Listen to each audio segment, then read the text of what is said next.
Добрый день, мы из Украины. И я рад приветствовать вас на своем канале. Как всегда, приглашаю подписаться, те, кто еще не подписан, поставить лайк этому видео, для того, чтобы его могли увидеть как можно больше людей. Ну а мы с вами начинаем очередное видео по оперативной обстановке за прошедшие сутки. И сегодня на календаре 24 января, киевское время, 17 часов. Сегодня ровно 11 месяцев, как фашистская Россия, я не побоюсь этого слова, именно так напала, осуществила массированное вооруженное вторжение в Украину. Войну они начали против нас в 2014 году, открытую войну. Скрытая война начиналась, наверное, можно сказать, с Тузловского кризиса. В противостоянии, в попытках поглотить Украину и ликвидировать нас как государство. Но, тем не менее, мы воюем, у нас есть хорошие перспективы, и мы надеемся на свою победу, точнее, вибачте, перемогу в этой войне. Победу мы звать не будем, это для нас не подходящий, на мой взгляд, термин, а перемога – это самое правильное определение того события, которое происходит. Ну что ж, сегодняшние сутки отметились практически событиями только в основном политическими. Фронт более-менее стабилен за прошедшие сутки. Но тем не менее разберем по оперативным направлениям и по общей ситуации на всей линии боевого соприкосновения. Российский оккупант в течение суток нанес 9 ракетных ударов по населенным пунктам Харьковской, Донецкой и Запорожской областей, а также 27 авиационных ударов. Россия последние несколько суток очень сильно активизирует авиацию. Скорее всего, это связано с тем, что в Российской Федерации катастрофическая нехватка бронетехники, то есть танков и бронетранспортеров, боевых машин пехоты. И они пытаются, а также есть проблемы с артиллерией. Кстати, из последних перехватов нашей разведки было то, что доводят приказ по частям на линии фронта, что максимально ограничить лимит расхода боеприпасов для всех видов артиллерии. Вот. Соответственно, чем заменить огневое поражение? Два компонента, две составляющие в основе огневого поражения противника. Это авиация и это артиллерия. Поэтому если с артиллерией туго, значит что? Надо привлекать авиацию. Так они и делают. Вот вам активность авиации, 27 авиационных ударов. Ну и наша система ПВО, особенно тактического звена, которая защищает непосредственно наши войска на линии фронта, в результате этого собирает очень хороший урожай. Об этом мы поговорим чуть-чуть позже. Итак, дальше. Также противник совершил 79 обстрелов из реактивных систем залпового огня. Угроза авиационных и ракетных ударов остается на всей территории Украины. Сегодня, я так понимаю, учения продолжаются на территории Белоруссии, поэтому авиация поднялась в воздух. И сегодня у нас нам задавали вопрос о том, что как же так проходит учение, где же воздушные тревоги. Вот сегодня масштабная воздушная тревога по всей территории Украины. Надеемся, что не прилетит нам из Белоруссии какая-нибудь гадость, которую несут российские самолеты на себе. Враг продолжает вести наступление на Бахмутском и Авдеевском направлениях, несмотря на многочисленные потери со своей стороны. На Купянском направлении вел безуспешные наступательные действия. Все атаки противника были отбиты украинскими защитниками. На Лиманском, Новопавловском, Запорожском, Херсонском направлениях враг ведет оборонительные бои.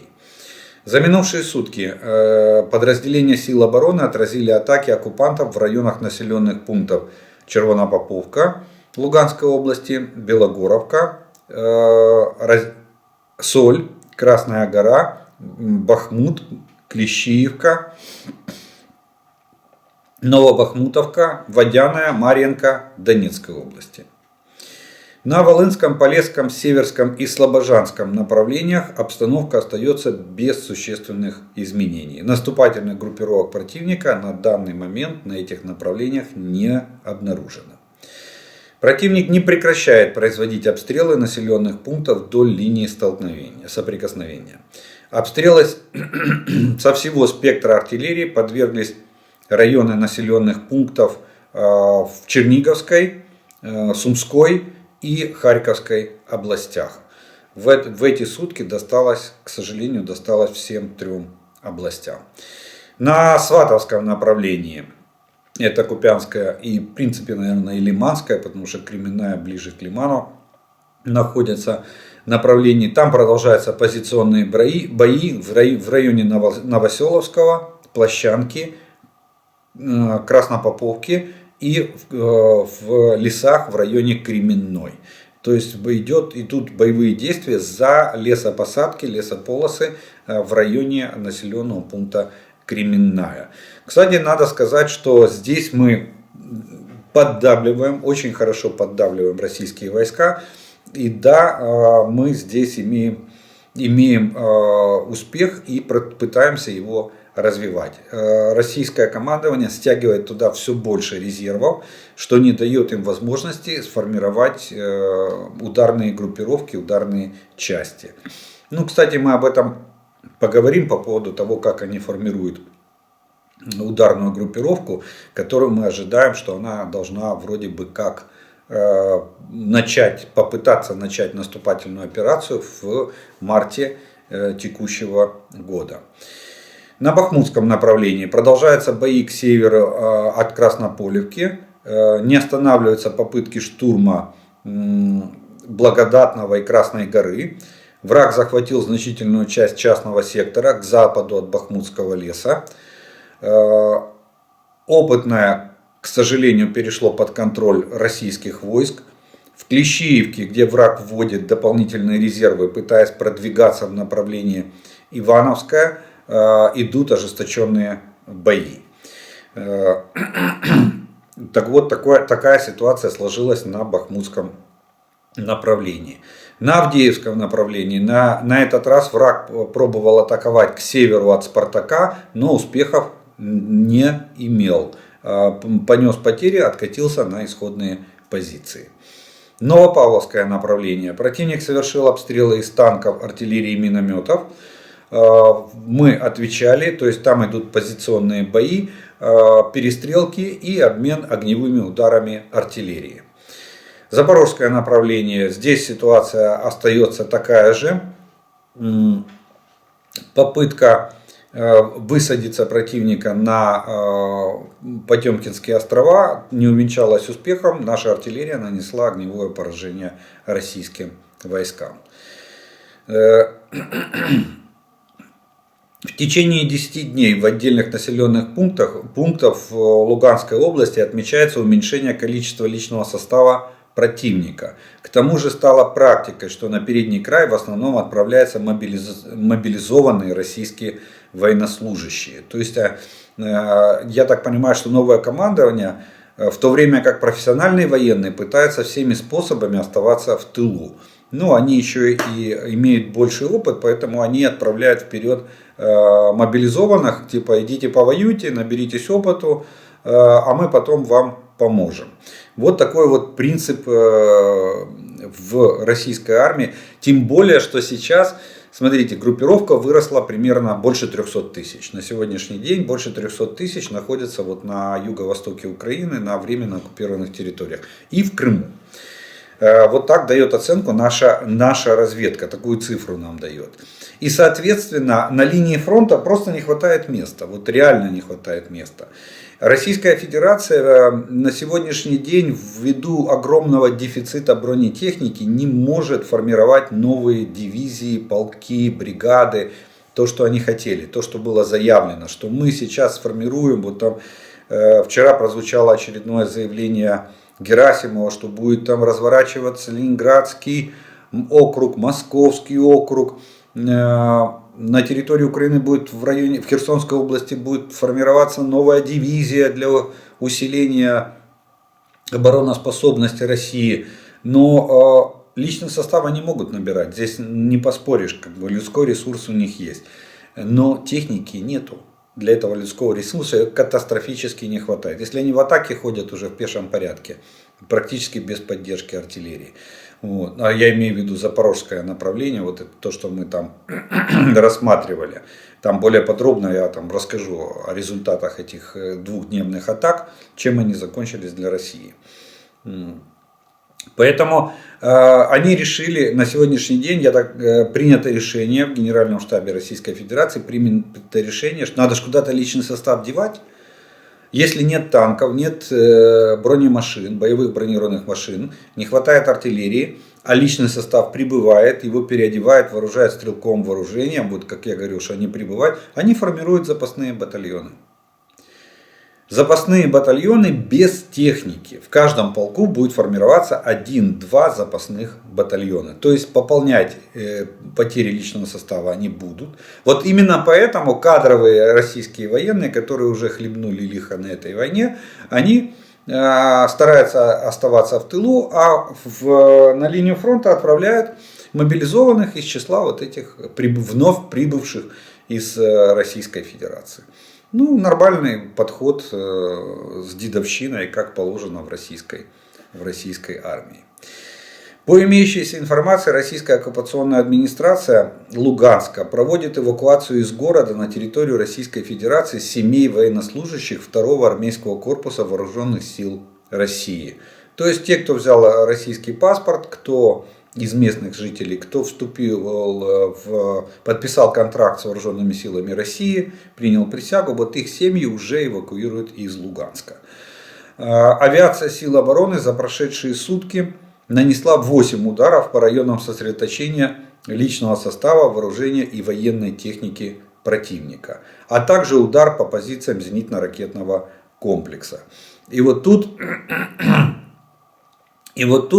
я напомню вчерашнюю, я вчера давал это в сводке, потому что это произошло уже в первой половине дня. За вчерашний день урожай собрали наши силы противовоздушной обороны 2 вражеских штурмовика Су-25, вертолет К-52, беспилотник Орлан-10 и 2 управляемые авиационные ракеты Х-59. Сегодня в течение получаса 3 вертолета огневой поддержки на востоке Украины. 24 января подразделениями зенитно-ракетных войск воздушных сил вооруженных сил Украины уничтожены 3 российских ударных вертолета К-52.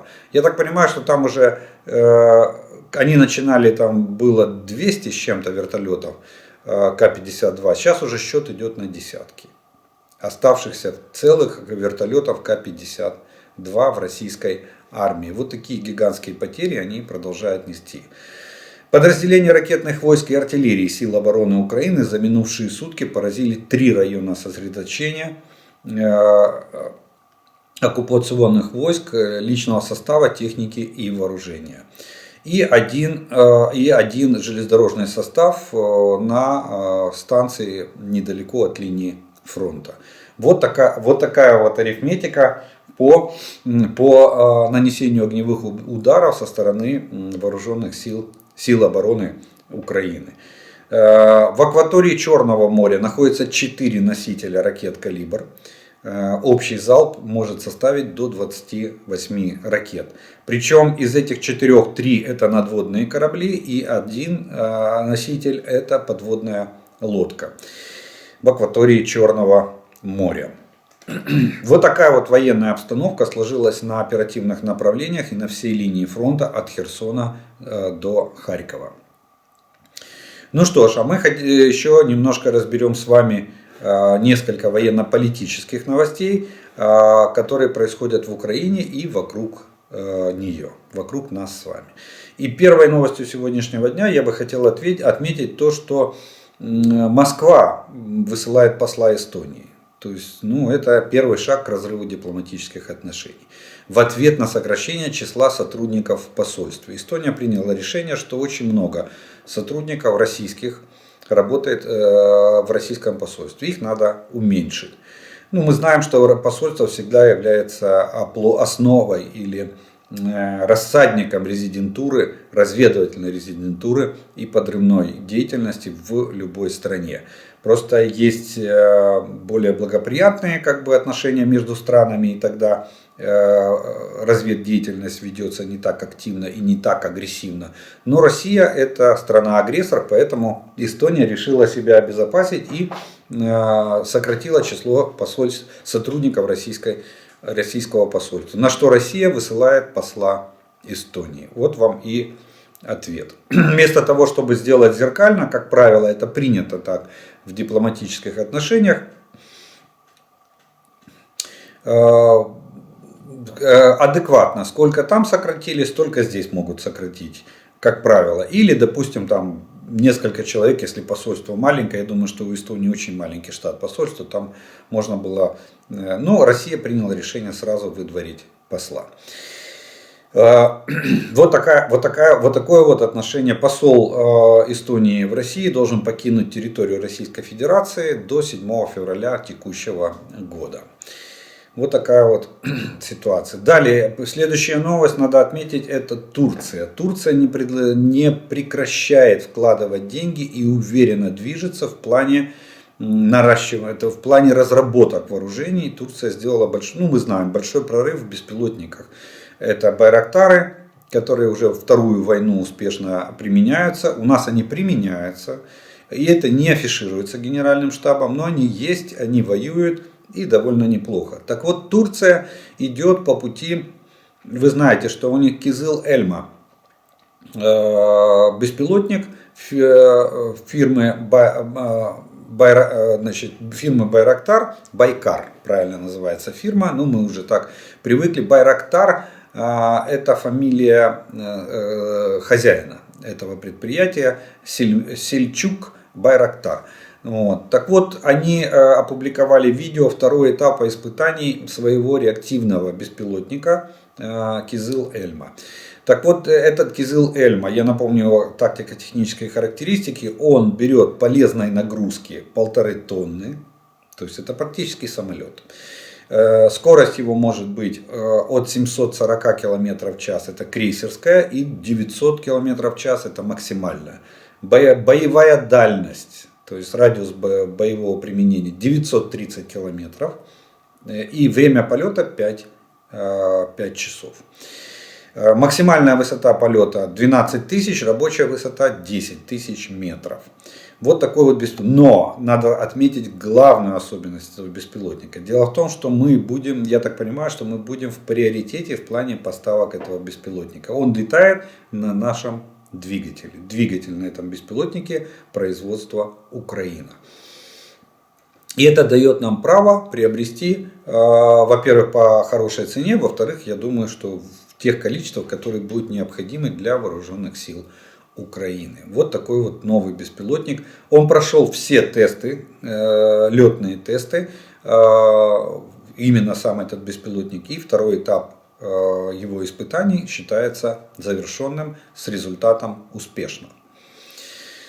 Следующее, вы знаете, продолжаются вот эти игрища, эти не толкай, там эпопея, как ее уже только не называют,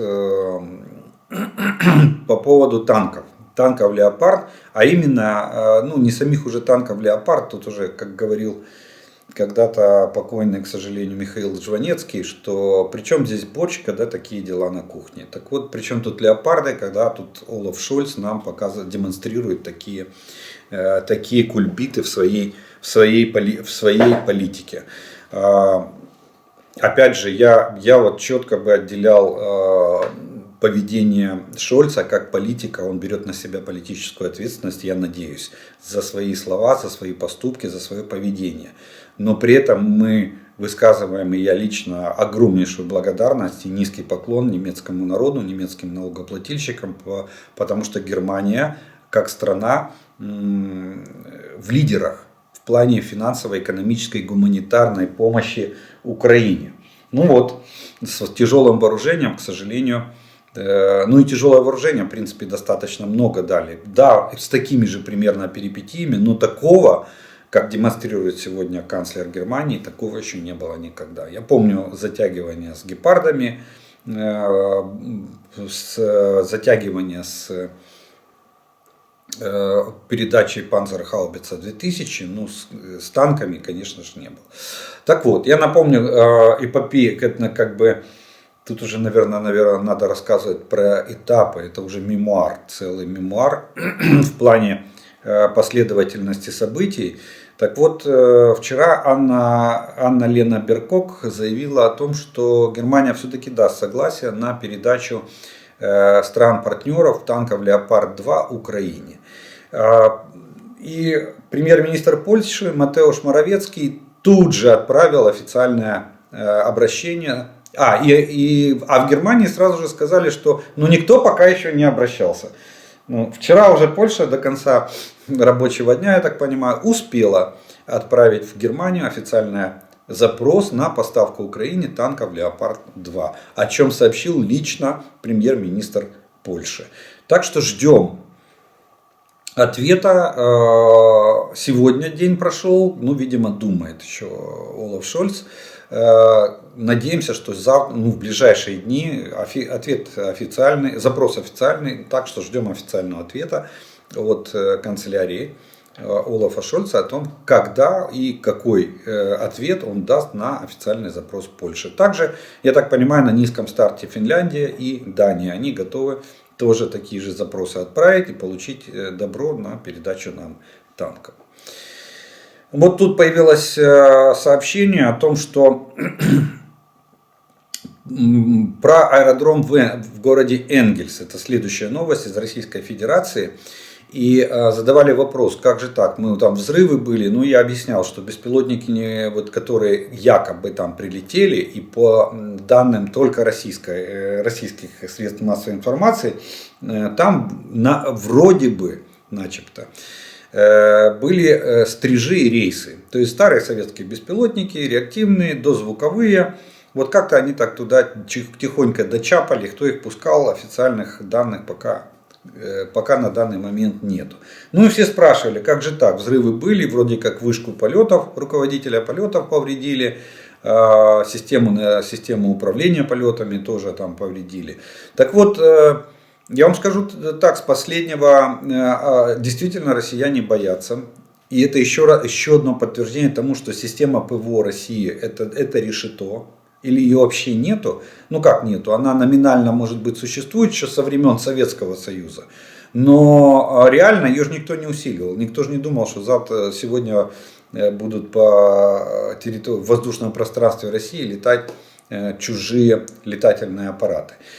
И они действительно боятся держать стратегическую авиацию на основном базовом аэродроме в городе Энгельс. Они все оттуда убрали. Предоставлены снимки, спутниковые снимки, которые показывают, что аэродром пустой. Там находятся 3 Ту-95, плюс один из них, плюс еще один полуразобранный. Я так понимаю, это уже тоже Ту-95 ремонтируется по принципу каннибализма. Один самолет разбираем, остальные доукомплектовываем. 2 Ту-160, но они неподвижные.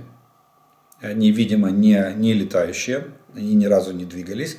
И один Ил-62М это музейный экспонат. Так что на аэродроме дежурит, я так понимаю, 3 Ту-95. Не дежурит, а находится. А в лучшие времена, в декабре месяце, до вот этой бавовны на аэродроме в Энгельсе находилось до 20 стратегических бомбардировщиков. Как Ту-95, так и Ту-160. Нету, кроме 3 тушек, 3 медведей Ту-95, других самолетов на аэродроме нет. Остальное все это музейный экспонат и самолеты, которые не двигаются уже в течение нескольких лет. Стоят по снимкам их отслеживают. Так что они боятся. Видите, это говорит о том, что ПВО, на свое ПВО, они недаром в Москве разворачивают комплексы ПВО подвижные, мобильные. То есть стационарное ПВО, видимо, не соответствует сегодняшним требованиям безопасности. Далее, тема самолетов. Продолжает следующая новость. Это тема самолетов для вооруженных сил Украины. Она сдвинулась с мертвой точки. Мы об этом с вами говорили. Об этом нам сказал министр иностранных дел Дмитрий Кулеба.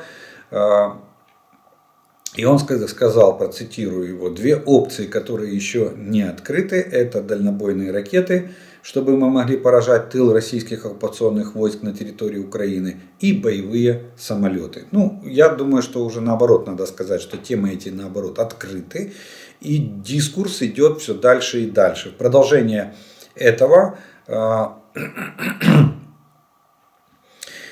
Кулеба добавил, что, как могли заметить мы с вами, и в информационном пространстве уже происходит обсуждение поставки самолетов. Раньше этого вообще не было. Мы пытались поднимать тему в средствах массовой информации, но она угасала каждый раз, как не разгоревшийся костер. А сейчас это уже реальность. В частности, речь шла о Нидерландах, которые заявили о готовности поставок. В частности, речь шла о Соединенных Штатах, которые тут же сказали: да мы не будем возражать. И это очень важно, потому что это самолеты американские. И правообладатель Соединенные Штаты. И для их передачи необходимо разрешение Соединенных Штатов. Поэтому для нас это очень важно, что такие заявления звучат из-за океана. Ну и сегодняшняя новость, которая еще больше укрепила в мысли, что следующий Рамштайн в середине февраля месяца может быть ракетно-авиационным.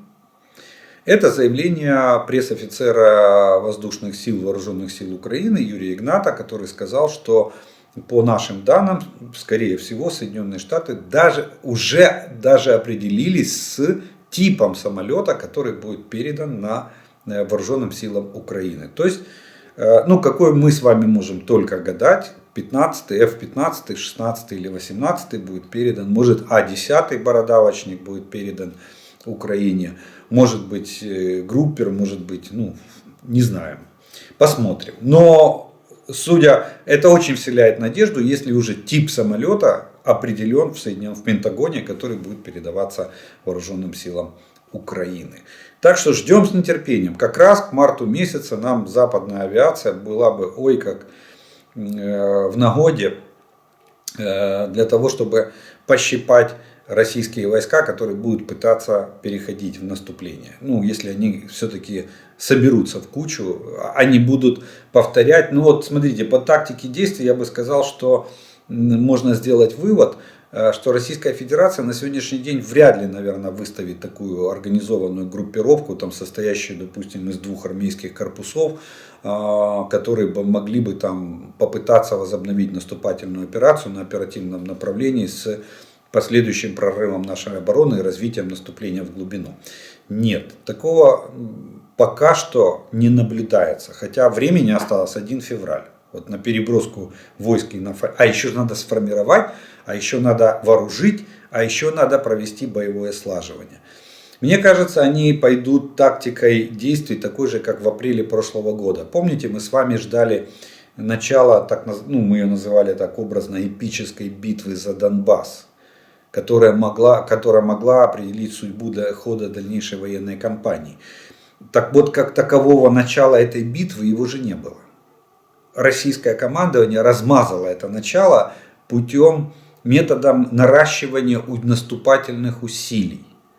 Вот все, что они смогли сделать. У них не оказалось под рукой ударной группировки, которую можно было бы ввести в бой с выдвижением из глубины. То же самое происходит сегодня. Они везут личный состав, чуть-чуть везут техники, пытаются закрывать дыры, если не артиллерией, то авиацией, несут огромные потери, но все равно продолжают наращивать усилия. Мне кажется, что вот это мартовское наступление, оно и будет выражено в наращивании усилий со стороны российских вооруженных сил. И тогда наша задача будет нанести максимальный урон и с последующим переходом в контрнаступление на одном, а может быть даже и на нескольких оперативных направлениях.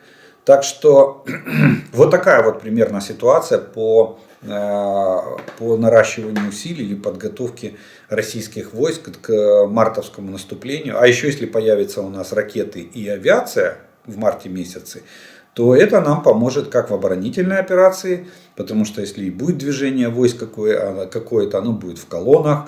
Западная авиация прекрасно преодолевает российское ПВО, мы это знаем, и Россия тоже это знает, так что мы опять сможем наносить огневое поражение в колоннах российским войскам, ну и соответственно иметь в этом преимущество. Ну и вот по поводу наступления на Запорожье. Я обещал вам, что мы разберем более подробно. Там было 3 участка, где они попытались пойти в наступление. Даже кто-то там в комментариях писал, видимо из Российской Федерации, что не на 2 километра продвинулись. Потому что я говорил, до 2 километров они продвинулись в глубину нашей территории. А на 7 километров продвинулись, писал зритель из России. И что 7 населенных пунктов захватили. Во-первых, там нет так населенных пунктов, их всего 3, вот на 3 участках они и атаковали. Дальше там, ну, может быть хутора, я не знаю, но на карте их нет, населенных пунктов там никаких нет. Так вот, они попытались атаковать, мы подтянули резервы, туда была переброшена наша артиллерия, и арта сделала свою работу. На одном направлении было сожжено там 5 или 6 БМП за один бой, а на остальных была просто перебита пехота до 30 человек, которыми они атаковали. Так вот, Институт изучения войны, Американский институт изучения войны, это уже, ну, вы понимаете, что у них разведданные, они со спутника наблюдают, это фактически в онлайн режиме, как идут боевые действия на любом участке фронта. Есть у них такая возможность. Так вот, российские войска не получили никаких подтвержденных территориальных достижений в Запорожской области, сообщают аналитики Института изучения войны. Несмотря на постоянные заявления одного из российских оккупационных чиновников, предположительно отвлекающего внимание россиян от отсутствия обещанного прогресса террористов России в Бахмуте. То есть они неудачу в Бахмуте, ну по мнению американских аналитиков, неудачу в Бахмуте они хотели перекрыть вот этим внезапной атакой на запорожском направлении. В результате понесли потери и откатились на исходное положение. То есть фронт вернулся на круги своя. Вот такая вот на этой как бы позитивно-мажорной ноте мы закончим с вами первую часть видео, военную, военно-политическую обстановку. Я по традиции сделаю паузу. У вас есть время подписаться на мой канал, поставить лайк этому видео, если оно вам нравится. И через некоторое время мы с вами продолжим.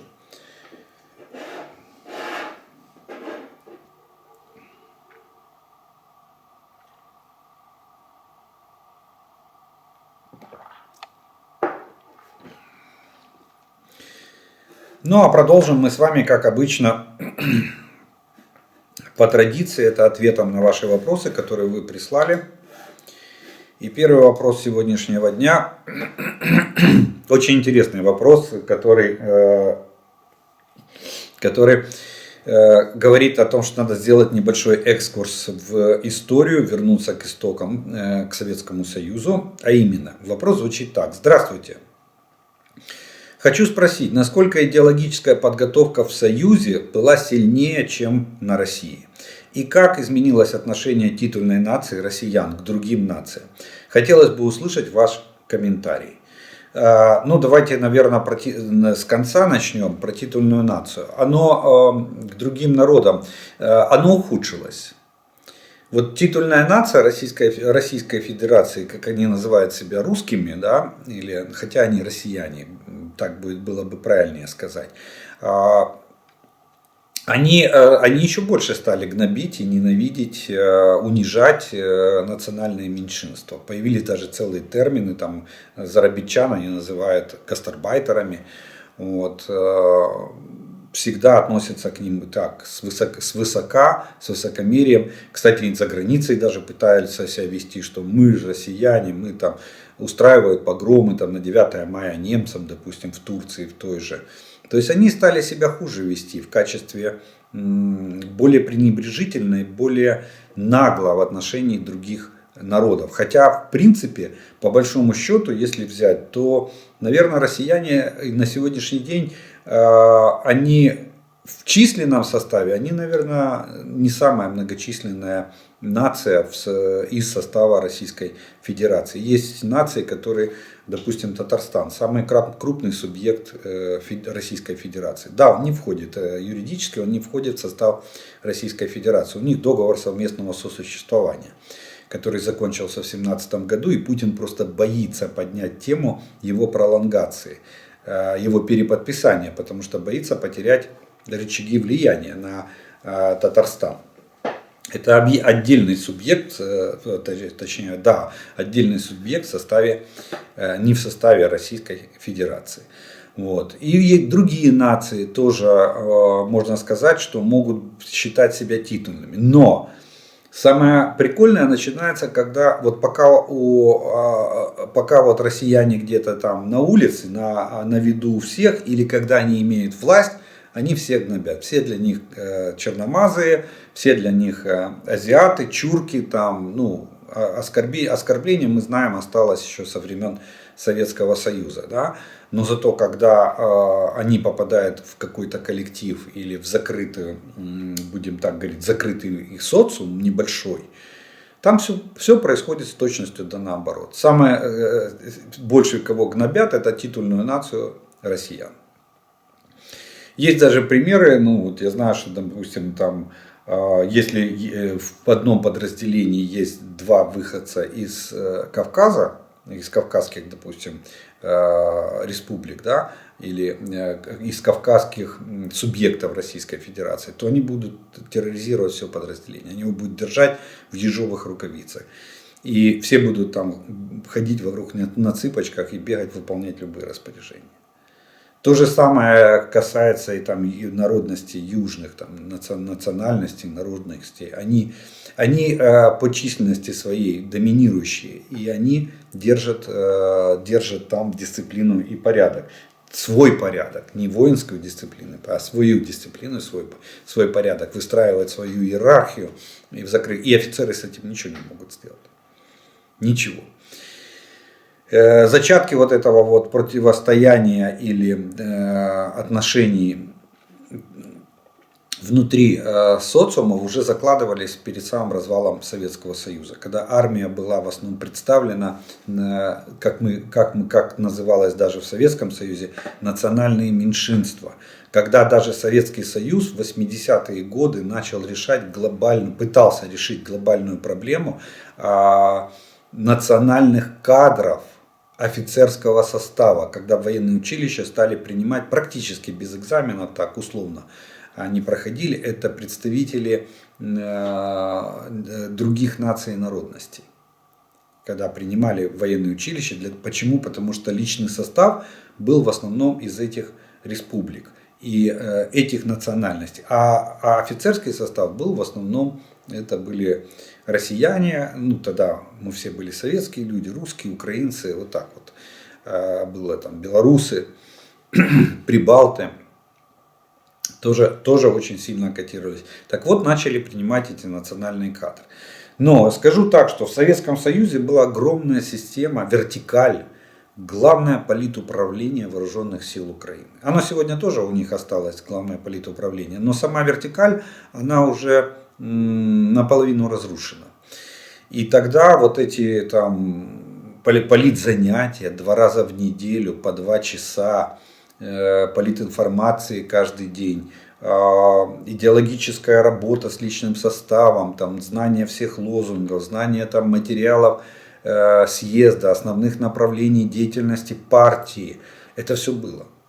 Это все было. Не мог офицер отказаться, допустим, от подписки на журнал «Коммунист вооруженных сил». Это было обязательно. На партийном собрании могли там... А парторг шел и тихонечко всем выписывал, кто забыл, ну в кавычках забыл подписаться на «Коммунист вооруженных сил», этот журнал заставляли выписывать. То есть идеология была во главе угла, она была на щите. Сегодня, я думаю, это очень слабенькая система, которая вряд ли отвечает своим сегодняшним задачам и идеологическому воспитанию личного состава. Больше неуставные взаимоотношения диктуют и больше вот эти вот национальные национальные приоритеты, когда доминирующим стает нация, которая больше представлена или которая является сильнее в том или ином подразделении и даже воинской части. Скажу вот так, даже воинской части. Так что вот примерно так. Идеологическая подготовка намного слабее. Они, знаете, что они идеологию заменяют пропагандой. А это две разные вещи, которые надо различать. Вот идеология и пропаганда – это абсолютно разные вещи. А они подменяют идеологию именно пропагандой. Но пропаганда не стойкая, она очень быстро разрушается.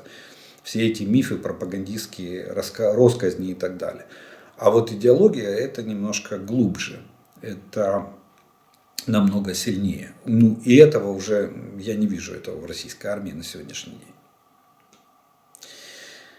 Добрый вечер. Спасибо за информацию. Расскажите, пожалуйста, по поводу РСЗО «Полонез», которая находится на территории Беларуси. Я читал, что установок только 4 штуки, но стреляют они на 200 и 300 километров.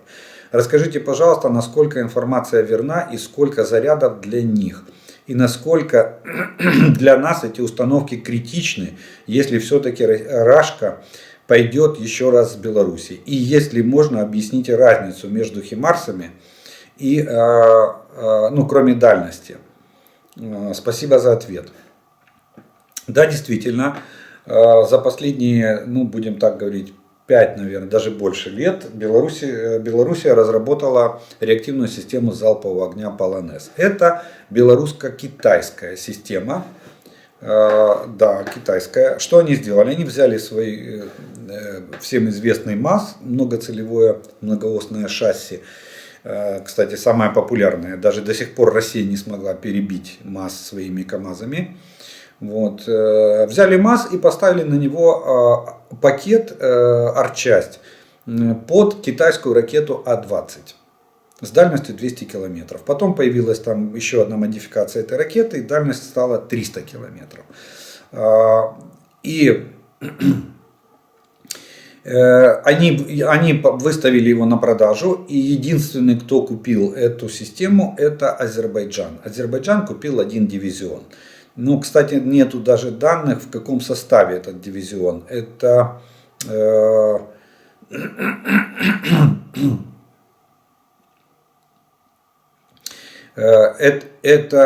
дивизион 12-орудийный или дивизион 18-орудийный. По-моему, если мне не изменяет память, это дивизион 12-орудийный. То есть 12 пусковых установок, они уже считаются пусковыми установками из-за дальности пуска. Вот. И Азербайджан применял эти пусковые установки, есть образцы, точнее есть примеры в ходе 44-дневной войны за Нагорный Карабах. Да, в Белоруссии точное количество пусковых неизвестно. Некоторые источники дают, что их действительно 4 штуки. Они относятся к реактивной бригаде белорусской. В состав входят реактивные бригады.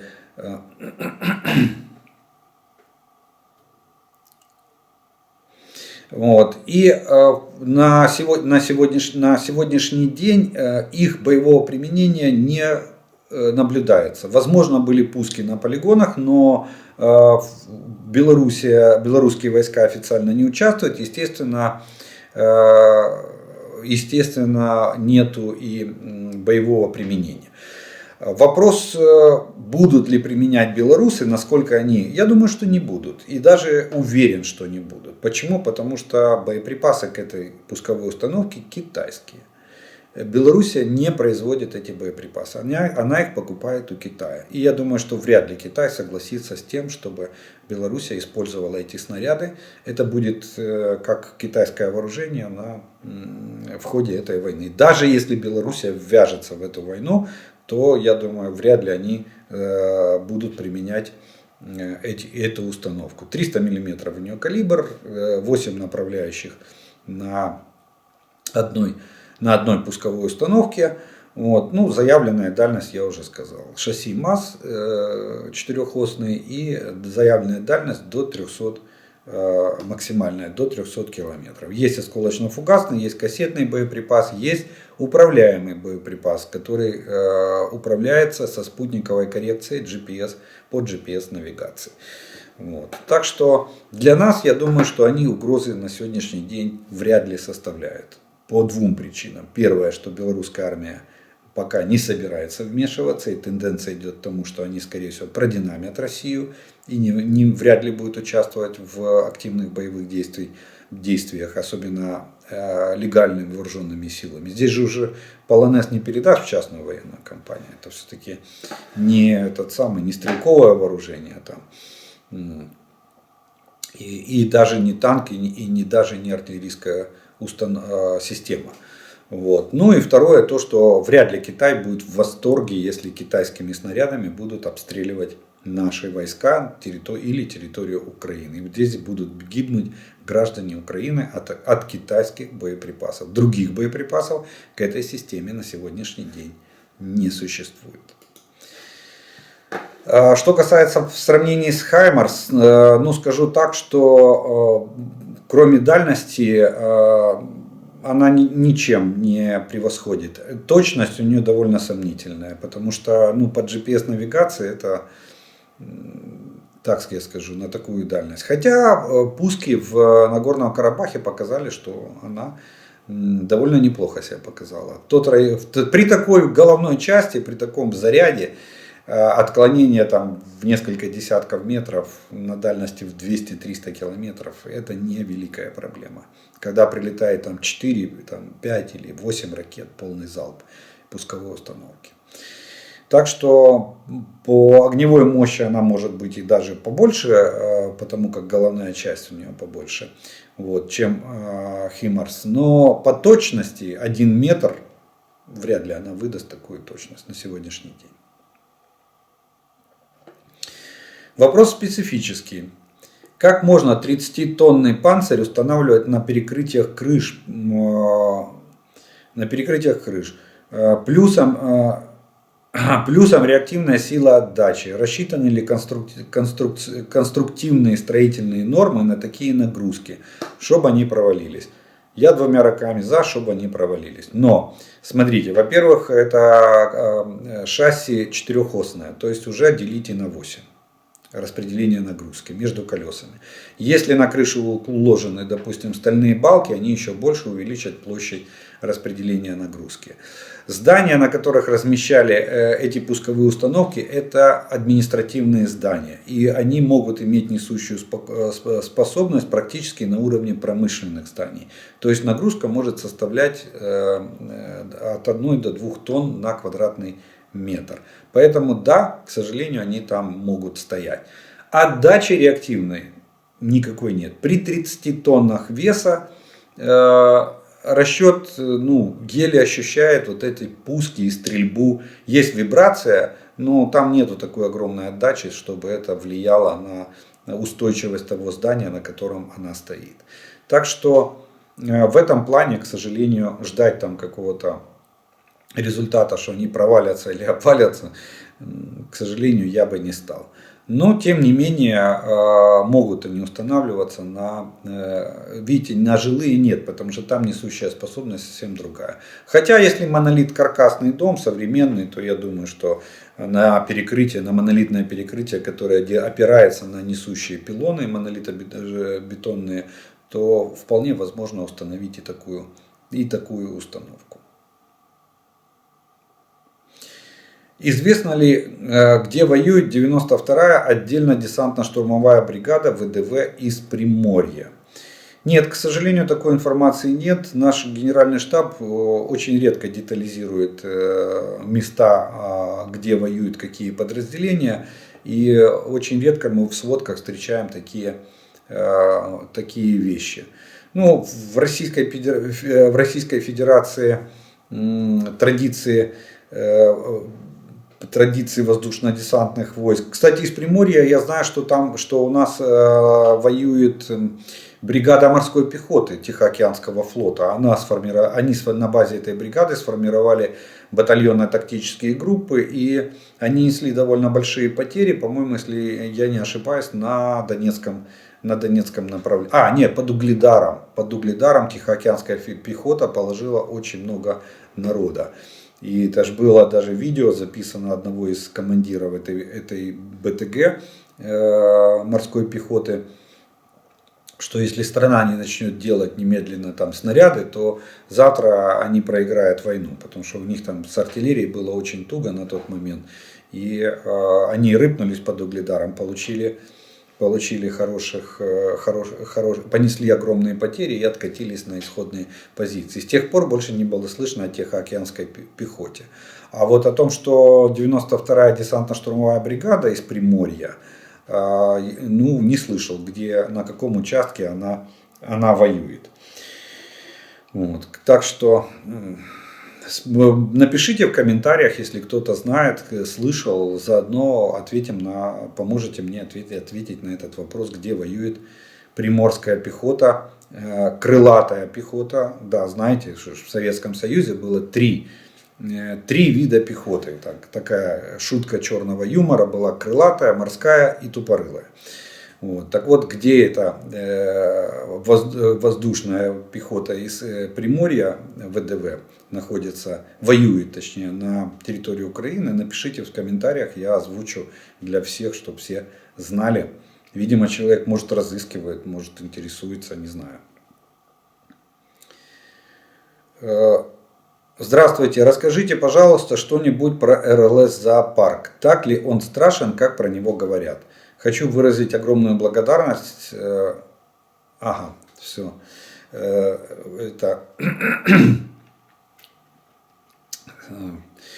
Это уже к вопросу не относится. Итак, зоопарк. Зоопарк — это фактически артиллерийская станция обеспечения артиллерийского огня. Начиналось все с советской станции Арсом. Была такая станция когда-то на базе МТЛБ. Расшифровывалось название, это аббревиатура: артиллерийская станция разведки стреляющих орудий минометов. Вот. Станция разведки стреляющих орудий минометов. Потом ею на следующее поколение было изделие «Рысь» АРК-1 станция, которая тоже обнаруживала стреляющие орудия минометы на дальности до 25 километров и могла корректировать огонь. Кстати, стрельба с АРК была самая простая огневая задача для артиллеристов. По 2 снаряда в район цели по данным, и станция выдавала корректуры, надо было только поменять знаки на противоположные. То есть, если было минус 400, надо было плюс 400 в дальности или там по направлению. И сразу же открывался огонь на поражение. Этим ее было преимущество. И сейчас появился зоопарк. Зоопарк 1 есть и зоопарк 2. Не так страшен черт, как его малюют, сразу же скажу. Никакого прорыва Российская Федерация не смогла сделать в этих зоопарках. Почему? Потому что дальность обнаружения осталась та же самая,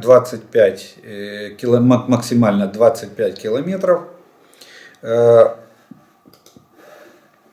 Они пишут 35, зоопарк 2, до 30. 30 километров они, в принципе, могут засекать орудия, минометы. И то это дают они, что 240-миллиметровые. Это самоходные минометы, тюльпаны. Вот их 30-35 километров могут засекать. Одновременно она может обнаруживать сопровождать до 12 целей, то есть обслуживать стрельбу. У нее очень узкий сектор. Надо каждый раз поворачивать антенну, переориентировать ее для изменения сектора разведки, которую ведет этот комплекс зоопарк. Он как корректирует огонь артиллерии, так и так и обнаруживает стреляющие орудия минометы на тех же самых дальностях. Это дальность разведки контроля, дальность разведки огневых позиций в километрах. Вот 122 240 миллиметров, она обнаружила, зоопарк 2 25-35 километров. Так они широко написали. Ну, думаю, 30, в принципе, это потолок для нее. Вот. А зоопарк 1 вообще до 20 километров может обнаруживать даже такие эти самые стреляющие орудия миномета, как Пион. Тюльпан, точнее, извините, 240 миллиметровый миномет. Ну, вот так вот. База у нее МТЛБУ. Вот, время перевода до 5 минут в боевое положение. Может она обеспечивать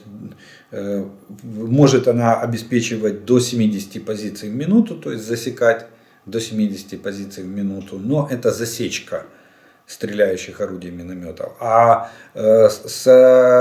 сопровождение целей, то есть их разведка и корректирование огня по этим целям, зоопарк 1 может всего лишь 4 цели вести одновременно, а зоопарк 2 может вести до 12 целей одновременно. Вот что такое разведывательно-локационный комплекс «Зоопарк». Антенна активная, вот, поэтому очень легко обнаруживается и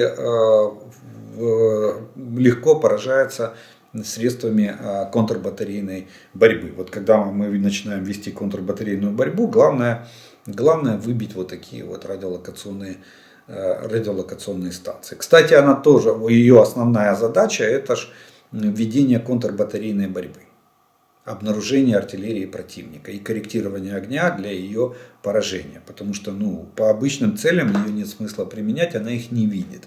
Она видит только стреляющие орудия миномета и реактивные системы залпового огня. Они тут даже написали, что тактическую ракету она может увидеть. Но это в том случае, если ракета попадает в сектор наблюдения этого комплекса. Но я, правда, не понимаю, зачем, потому что сбивать ракету эта станция не будет. Это артиллерийское средство разведки, и передавать данные в ПВО, то ракета 10 раз уже улетит с того квадрата, где ее засекли. Но дают они, что она может увидеть ракету на дальности 40-45 километров. Вот что такое радиолокационная станция «Зоопарк».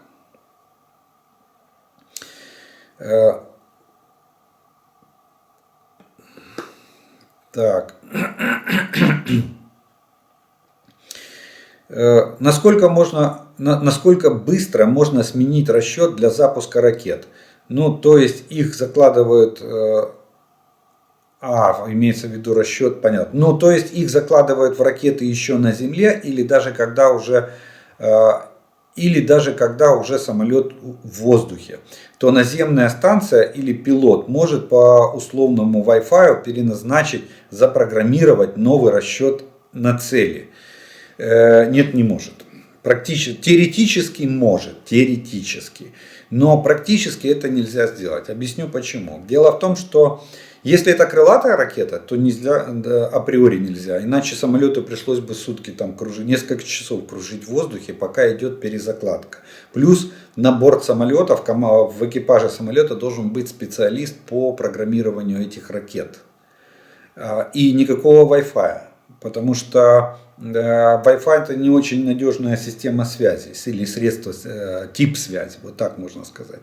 Там, если и есть возможность, допустим, у западных образцов вооружений, у западных самолетов, скорее всего, такая возможность есть, потому что они дальше ушли в этих технологиях. И там это осуществляется за счет подсоединения ракеты к бортовым системам управления огнем. Понимаете? А здесь, в Российской Федерации, настолько примитивная система, что самолет выполняет функцию просто пусковой установки. Он выходит в район пусков ракет, обязательно в район пусков ракет, потому что, чтобы ракета, когда ее запустят, из ней запустится механизм навигации и контроля, то чтобы она начала ориентирование именно с того района, от которого начинается программирование ее траектории полета, если это крылатая ракета. Если баллистическая ракета, ну, может быть, эти баллистические ракеты имеют возможность смены координат цели, потому что у баллистической ракеты не надо программировать траекторию ее полета. Там только задаются координаты цели, дальше инерционная система, ну, может быть, система навигации GPS, помогает этой ракете скорректироваться на, обычно в таком случае баллистическая ракета корректируется на конечном участке траектории, вот, или на среднем участке траектории для того, чтобы точно попасть в ту или иную цель. Но российская авиация не способна на сегодняшний день, нет такой опции, чтобы перепрограммировать ракету в полете. Нет, это делается на земле, заранее цепляются эти ракеты, и самолет выполняет просто функцию пуска. Почему? Потому что вся эта система создавалась под ядерные боеприпасы. То есть использование ракет в обычном снаряжении, это всегда было в мирное время, это было учебно-тренировочным. Но в военное, видите, они стали как бы основными. Это стало основным способом применения этих ракет. Вот. Но для того, чтобы самолет надо переделывать кардинально. Для того, чтобы ставить на него оборудование, сажать специалиста, который будет в полете перенацеливать эту ракету, программировать ей траекторию полета и все остальное. Такого оборудования в Российской Федерации на стратегических бомбардировщиках на сегодняшний день нету. Нет данных об этом. Добрый вечер. Вопрос. Почему у нас такие проблемы с минометами? Почему наше руководство не может у западных стран заказать минометы разного калибра? Вопрос адресованный только Олегу Владимировичу, то есть мне. Смотрите, я считаю, я понимаю, насколько это огромная проблема. И я вижу по отзывам и даже по перечню той помощи, которую присылают нам наши западные партнеры, я вижу, что минометов очень-очень мало. Судя по тому, что там 10-20, вот смотрите, мин даются 10 тысяч, 20 тысяч мин. Да, передают иногда минометы, там 6 штук минометов передают, там страны Балтии передавали. А артиллерийских боеприпасов дают там 500 тысяч, 300 тысяч, 200 тысяч. Понимаете, какая разница? То есть это говорит о том, что с минометами полный, как говорят немцы, швах. Очень плохо. И постоянно поднимая эту тему, я стараюсь обратить внимание на то, что миномет, дайте минометы, особенно самоходные. Это же основное, для пехоты это огромное подспорье в плане борьбы как в обороне, так и в наступлении с вражеской пехотой, с открыто расположенной живой силой, с укрытой живой силой. Вот. Да, с бронированной техникой вы ничего не сделаете. Как правило, БМП предназначена у нее, как правило, у БМП противоосколочная броня. У БТР противопульная, а у БМП противоосколочная, все-таки посильнее. Для танка миномет вообще, как укус комара или там, максимум пчелы, не более того. Вот. Но для пехоты это очень важное средство. И поэтому вот и поднимается этот вопрос. А проблемы у нас почему? Потому что мы занимались ерундой. Мы вместо того, чтобы закупить где-нибудь нормальные стволы, мы пытались сделать наш этот миномет «Молот», который убил наших солдат и покалечил больше, чем врагов. 12 случаев разрыва ствола. Это вообще уму непостижимо. Он сегодня, слава богу, не используется, и еще до начала этих военных действий был снят с эксплуатации. Был приказ о его прекращении эксплуатации в вооруженных силах Украины. Кстати, привет разработчикам. Сколько денег угроблено на этот миномет и сколько людей погубил он. Вот. Мы занимались вот этой ерундой, не имея технологии производства артиллерийских стволов. Мы занимались производством артиллерийского ствола для миномета. Потому что в миномете там плита и ствол, все, и двунога, на которую опирается ствол. Вот вам вся система, весь комплекс, из которого состоит миномет. Вот. Вместо того, чтобы поднять вопрос закупок, а минометы ПМ-120 или ПМ-38, они исчерпали свой ресурс, особенно в активных боевых действиях 2014-2015 годов. Вот. Ну и, естественно, расход мин был соответствующий. Ну, про мины я вообще молчу, мы со снарядами так и не разобрались за эти 8 лет между этапами нашей большой войны с Российской Федерацией. Вот. Поэтому у нас такая катастрофа с минометами. Старые минометы, заканчивается настрел стволов, они изношены очень сильно. Новых минометов мы ничего толкового сделать не смогли, купить не догадались или не захотели.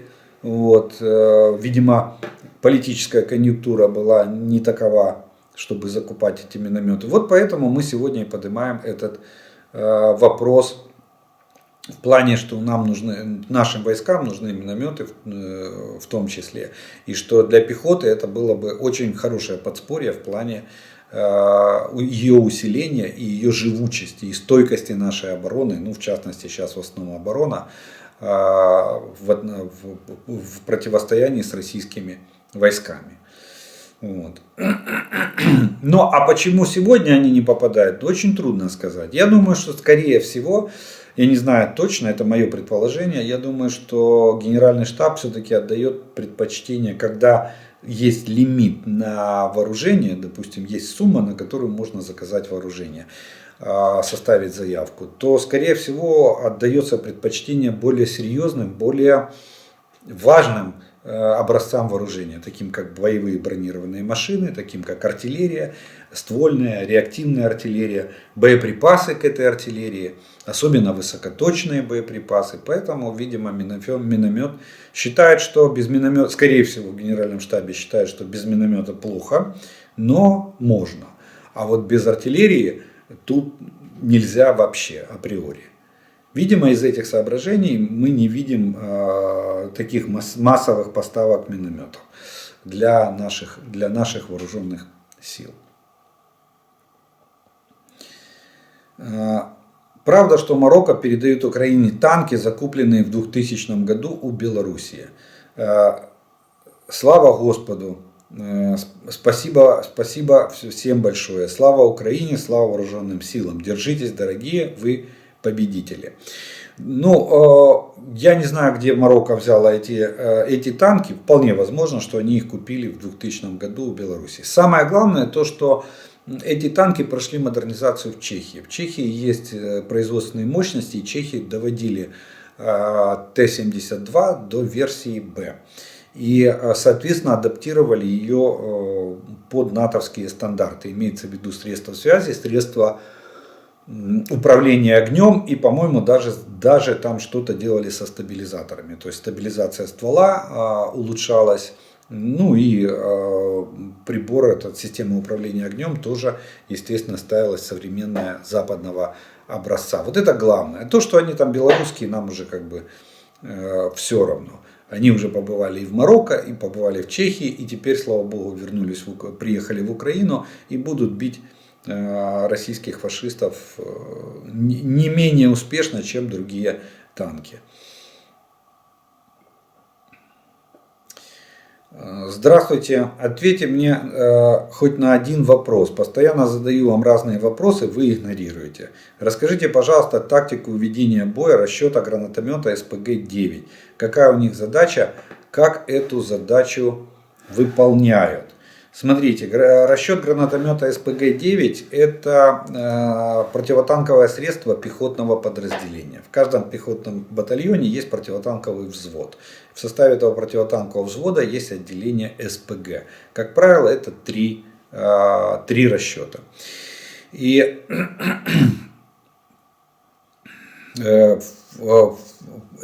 соответственно, их задача это борьба с бронированными целями противника. Фактически, его еще даже называют безоткатное орудие.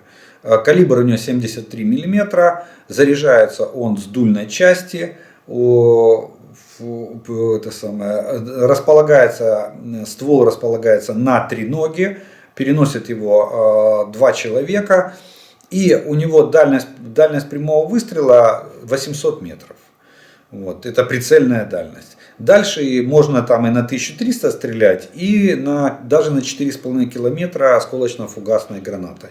Вот, это гранатомет. И задача его как в обороне, так и в наступлении. В наступлении он за счет того, что он легкий переносной, расчет движется за наступающей пехотой и занимает позиции для того, чтобы выбивать бронетехнику из обороны противника или бороться с долговременными огневыми точками противника. Вот. А в обороне то же самое. Наступающие войска, если идет наступление бронетехника, его задача уничтожать. Вот и вся тактика действий расчета с танкового противотанкового гранатомета, ну, еще называемое безоткатное орудие.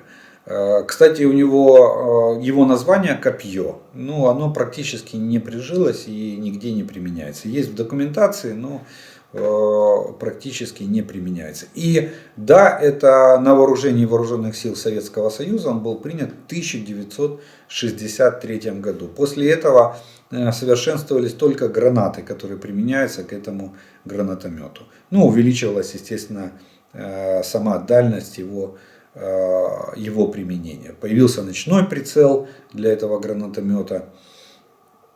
Появились различные типы гранат для различных типов бронетехники. Вот. Но в общем он способен даже бороться с танками. И у гранат этого гранатомета довольно хорошая бронепробиваемость.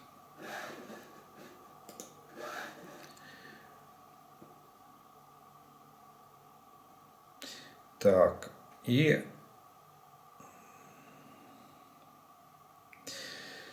еще один вопрос. Вес танка Леопард-2 около 60 тонн. Не является такой серьезной проблемой такой большой вес? Нет, не является. Вы же не забывайте, что для танка важно удельное давление на грунт, на сантиметр квадратный. Вот, и удельная мощность двигателя на тонну веса. У Леопардов, кстати, она самая лучшая в мире. Там больше 40 тонн больше 40 лошадиных сил на тонну веса этого танка приходится. Это самый лучший показатель в мире. Один из самых лучших показателей в мире. Плюс за счет ширины гусеницы удельное давление на квадратный сантиметр, ну, я уже приводил примеры, но меньше, чем у человека. Для повышения проходимости на траке могут одеваться специальные грунтозацепы вместо вот этих резиновых подушечек, которые используются в повседневной деятельности, и чтобы он ездил и не портил дорожное покрытие. Вот. Так что это не проблема. Да, распутица одинаково для всех. Я уже приводил пример, что даже наши танки, которые относятся к категории средней, у них вес менее 50 тонн. Вот. А вот в эту распутицу, когда начались дожди на Донбассе, перемещались только цугом. То есть в сцепке с друг другом. А так они довольно тяжело им было в раскисшем черноземе, в раскисших степях Донбасса вести боевые действия и активно передвигаться. Это проблема. Поэтому я не думаю, что на сегодняшний день, если будет распутиться, проблема будет для любых танков. И для наших, и для Леопардов вторых. Если грунт подсохнет, никаких проблем, что для Леопардов 60 тонн, что для допустим, Т-64 или Т-84 весом там 46 или 49 тонн, как среднему танку. А при запуске ракеты с панциря, что на крыше дома, стартовая площадка не рухнет? Нет, не рухнет. Я уже объяснил. Отмотайте чуть-чуть назад, посмотрите точнее в описании, я теги, тайм-коды поставлю. Вот, я там рассказал. Там очень маленький, при таком весе пусковой установки в 30 тонн отдача практически не существует. При стрельбе еще пушечной, да, отдача есть. А при стрельбе ракет отдача практически ноль. Хотя хотелось бы.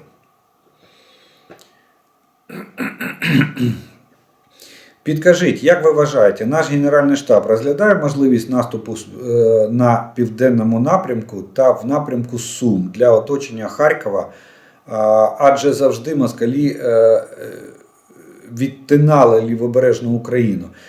Я спокійна за Чернігівщину, тут ми ворога відіб'ємо, але дуже переживаю за сусідів. Дякую за вашу інформацію. Так, сусіди точно так же не переживають за себе, я маю на увазі сумчан. Я знаю сумчан деяких, і вони те ж саме кажуть, то же самое говорят, зеркально. Они говорят, мы тут врага отобьем, а вот главное, чтобы соседи не подвели. Поэтому смотрите, конечно же, Генеральный штаб все эти варианты прорабатывает. Отработано, можете не сомневаться, что в Генеральном штабе отработано несколько вариантов развития событий.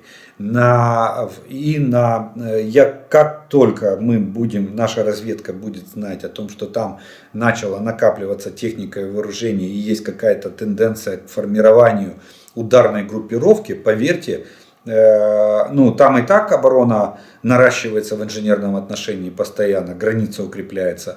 Там наши войска проводят постоянно учения и совершенствуют свои навыки по отражению вероятного вторжения противника. Вот.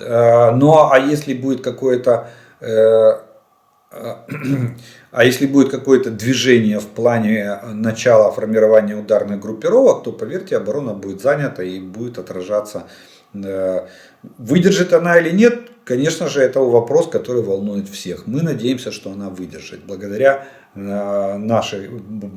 нашей подготовке и наученности наших войск. Мы надеемся, что наша оборона выдержит и противник не сможет вторгнуться или, во всяком случае, понесет огромные потери, несопоставимые с дальнейшим продвижением вглубь нашей страны.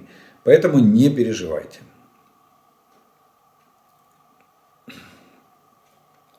Насчет ракет. Вы забываете о стратегических баллистических ракетах типа Ярс, Тополь, подобной ерунды. У них их более 500. И любую можно оснастить не ядерным, а обычным зарядом. Только урон от такой болванки будет огромный. Расчет не на то, что разнесет не то, что дом, а целый квартал в городе. Неправда. Неправда. Во-первых, с ракетам стратегического назначения нет осколочно-фугасных болванок. Обычно ее пускают с практической болванкой, которая заменяет баллистический колпак, одевается на ракету, то есть соответствующий, и внутрь ставится головной весовой макет для таких ракет. Это первое. Осколочно-фугасные заряды практически к ним не применяются. Второй момент это то, что есть во-первых, их не 500 в Российской Федерации, там носителей несколько тысяч носителей различных типов ракет, в том числе и тех, которые вы перечислили. Ярсы, Воевода, Тополь, Тополь-М и другие ракеты. Да, Сарматов нету, это сразу говорю. Сармат это ракета, которая находится в разработке. Был один экземпляр, они ее запустили. Сейчас где-нибудь собирают возможность следующий склепать и тоже продолжить, наверное, испытания, если денег хватит. Вот. Так вот, эти ракеты пускаются либо в ядерном снаряжении, либо в основном в практическом, то есть с головным весовым макетом, для того, чтобы отработать вопросы тренировки расчетов. Теперь, смотрите, минимальная дальность пуска этих комплексов, как правило, составляет 5-6 тысяч километров. То есть ближе эта ракета не полетит. Второе, эта ракета уходит в ближний космос, стратосферу, где она ложится на орбиту и потом с орбиты сходит и направляется на цель. В ходе приближения к цели может быть применена разделяющаяся головная часть, когда голова ракеты разделяется на несколько частей.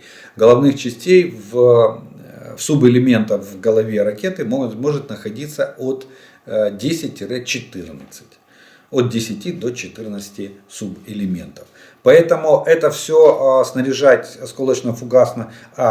И, соответственно, эта ракета представляет довольно большую и хорошую цель для систем противоракетной обороны.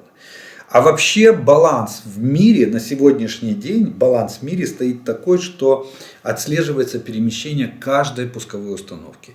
Отслеживается изменение характера действия каждого шахтной пусковой установки. И если Российская Федерация двинет пусковые установки, это вызовет сразу же реакцию на Западе. А если они будут готовить к пуску ракету, это может вызвать и такую реакцию, как нанесение превентивного удара. А то, о чем говорила Российская Федерация или Соединенные Штаты и Великобритания, предупреждали Российскую Федерацию, что в случае, если будет угроза нанесения ядерного удара, а никто же не будет гарантировать, Россия же не будет объяснять, вы не переживайте в США и Британии или в НАТО, вы не переживайте, мы сейчас ракету пустим по Украине, но в осколочно-фугасном снаряжении. Там скажут, вы что, идиоты? А где гарантия, что это не будет ядерное снаряжение? А где гарантия, что эта ракета не упадет на цели, допустим, на территории США? Нет, я думаю, что Россия даже не рискнет двигать ядерную триаду. Они, кстати, ей грозятся все время, но еще ни разу не было. Даже один раз было, что Путин отдал приказ перейти на особый режим дежурства стратегическим ядерным силам. Но не далее того. Больше, кстати, Путин никаких приказов не отдавал, если вы обратили внимание. Поэтому, поверьте, Запад очень жестко отслеживает перемещение ракетных войск стратегического назначения. И вообще составляющих ядерной триады России. Так что я не думаю, что Россия рискнет ее применять. Ну и плюс я объяснил, что технологически применение таких ракет, как межконтинентальных баллистических ракет, очень проблематично в плане их наведения. Они легко обнаруживаются и легко могут быть сбиты в ходе подготовки, точнее уничтожены, могут быть уничтожены, как в ходе подготовки пуска, так и в ходе самого полета.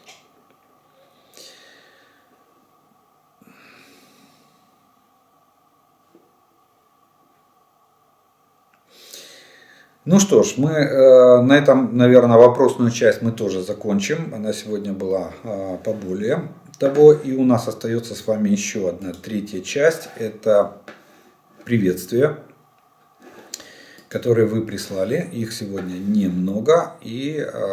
Но тем не менее, все равно несколько есть. Приветствия, комментарии и пожелания. И я их сегодня озвучу. Итак, первым будет на сегодняшний день следующий. Привет з острова Маврикії. Я харків'янка, біженка. Бажаю найскоріше подолати нашого ворога. Чим скоріше Збройні Сили України подолає його, тим скоріше ми будемо вдома. Дуже скучаємо за Україною. Тепер тільки зрозуміли, яка рідна нам, українцям, наша батьківщина. Слава Богу, слава Україні, терпіння нам усім і любові одне до одного.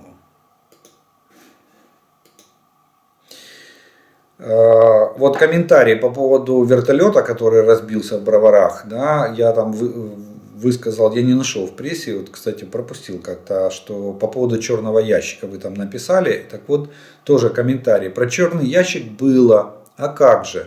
Говорили, что если он сохранился, то расшифруют в Киеве за 2-3 дня. Если поврежден, то расшифруют во Франции за 2-3 недели. Ну, кто-то говорил из военных экспертов. Кстати, опять же, видите, даже зрители говорят из уст военных экспертов. Но это, в принципе, стандартно. И по срокам, и по процедуре. Вот просто реально не встретил. Ну, это уже не важно. Главное, что разговор об этом есть. Хотя официально военные эксперты высказывают личное мнение, субъективное, которое может совпадать с официальным, а может и не совпадать. Ну, так же, вот, как я вам рассказываю, это мое субъективное мнение в большинстве случаев. Ну, за исключением тех, когда я озвучиваю официальную позицию. А вот я именно говорил про то, что я не встретил официальное сообщение по поводу черного ящика этого вертолета. То, что процедура такая должна быть, как вы озвучили, я даже не сомневаюсь. И по срокам вы тоже все правильно озвучили. 2-3 дня, если он целый, и 2-3 недели, если он поврежден. Ну вот, а официальной позиции пока не слышал. І ще одне поздравлення. Естонцям величезне дякую. Вони розуміють, що для них краще допомогти Україні сьогодні, ніж опинитися на нашому місці завтра. Да, действительно, это связано с тем, что Эстония приняла решение передать все артиллерийские системы калибра 155 мм вместе с имеющимися боеприпасами передать вооруженным силам Украины, чтобы мы врага громили, со всей нашей огневой мощью. Ну что ж, я буду благодарить вас за ваше внимание, что вы досмотрели до этого момента. Большое вам спасибо. Кто еще не подписан, я приглашаю подписаться на мой канал, поставить лайк этому видео, если оно вам понравилось, и тогда его смогут увидеть как можно больше людей.